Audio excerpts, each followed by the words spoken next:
7 tax changes in the UK that you should be aware of. Firstly, the non-dom regime was scrapped this year. From April 25, the UK will tax all residents on their worldwide income, regardless of where it was earned and whether or not it was even brought into the country, even if it was all earned overseas. Inheritance tax is also tightening, and this is big. A new residence-based system means that if you've lived in the UK for 10 of the past 20 years, your worldwide assets could now be subject to inheritance tax in the UK, meaning that exposure lasts for 10 years after you leave, and it probably means most of these millionaires are never going home. Number 3, capital gains tax is rising. The top rate is increasing to 24%, closing the gap with income tax and hitting those who invest in businesses and in property. In the UAE, there is no capital gains tax, and it's great. You go in and out of investments as you choose without being locked in by a tax that you don't want to suffer because you'll lose part of your invested capital, which would otherwise be working for you in the markets. Number 4, entrepreneurs relief, now called business asset disposal relief. This has already been scaled back and more cuts could be on the horizon. Where entrepreneurs previously paid 10% tax on lifetime gains up to 10 million, the cap was slashed from 10 million to just 1 million in 2020. This move all but wiped out this valuable benefit, and with ongoing pressure to increase taxes further, more restrictions or a complete removal of this relief remains a firm possibility. Number 5, business owners now pay more national insurance.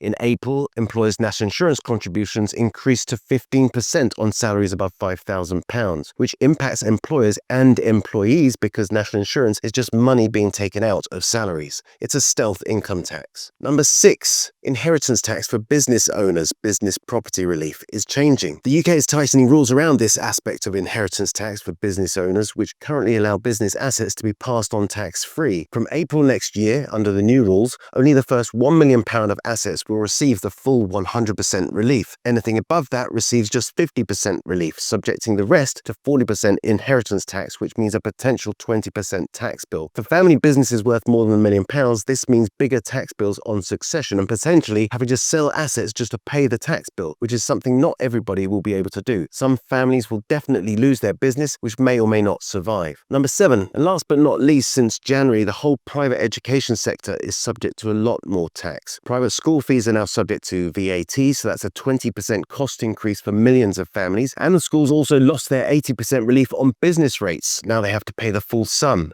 And on top of this, private schools now have to pay national insurance, which, as I just said, has increased to 15%.